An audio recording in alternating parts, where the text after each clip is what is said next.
Welcome to One Chapter, One Thought. I'm Pastor Chris from Lincroft Bible Church in New Jersey. Every weekday, I read one chapter of the New Testament and offer a brief devotional thought. Today's reading is from Hebrews chapter 4. Therefore, since the promise to enter his rest remains, let us beware that none of you be found to have fallen short. For we also have received the good news, just as they did. But the message they heard did not benefit them, since they were not united with those who heard it in faith. For we who have believed entered the rest. In keeping with that, he has said, So I swore in my anger, they will not enter my rest, even though his works have been finished since the foundation of the world.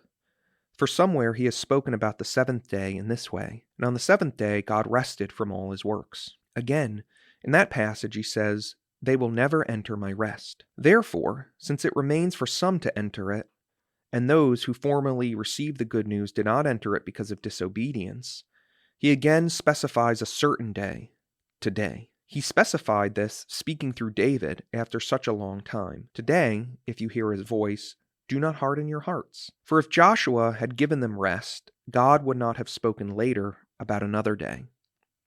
Therefore, a Sabbath rest remains for God's people.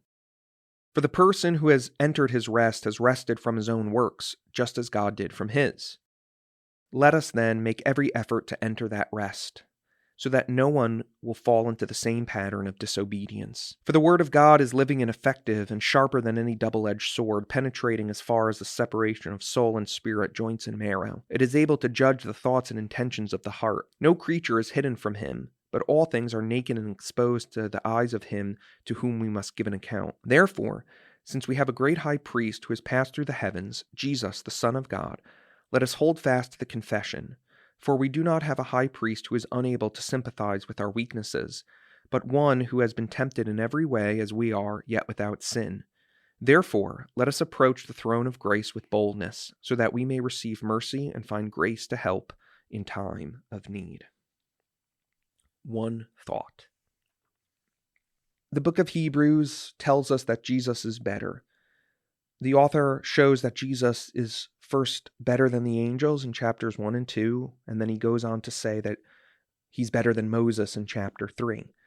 But the author doesn't just show us that Jesus is better than specific individuals in the Old Testament, but also that there's different institutions or different pieces of the Old Testament that he's still better than. And what the author essentially is arguing here in Hebrews chapter 4 is that Jesus offers a better rest.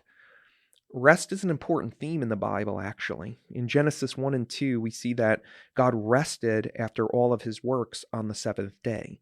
He made the world in 6 days and then rested on the seventh.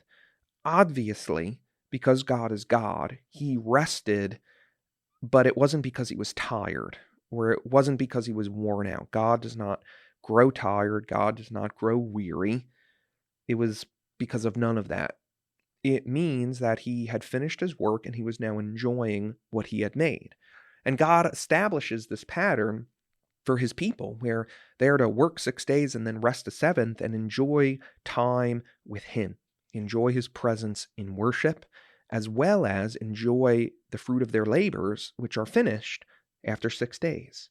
Unfortunately, this rest and this deep communion that people had with God was broken because of sin. But God did not leave us in this situation where we are now restless and unable to commune with him, but God's plan was to provide rest again. And he does provide some rest for Israel, but it says that they hardened their hearts. They didn't want to enter God's rest, but they wanted to do life their own way, and so God judged them, and there was a whole generation that was wiped out, and they would not enter God's rest.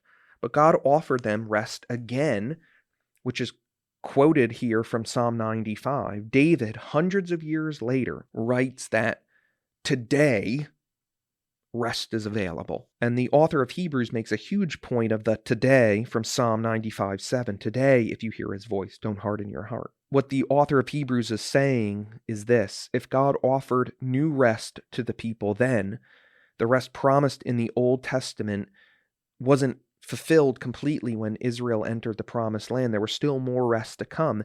And if that rest is still open, and it is, then it's open to us through Jesus. So we need to be diligent to enter God's rest, which means we must not take God's promises for granted as if we could inherit God's rest while straying far from Jesus, as one author says. Jesus offers us a greater rest, one that fulfills God's promises and gives peace to us beyond any earthly circumstances, any earthly situations, or any physical rest. And we need to then be diligent in our faith by embracing and holding fast to Jesus so that we don't miss out on what God has prepared for us.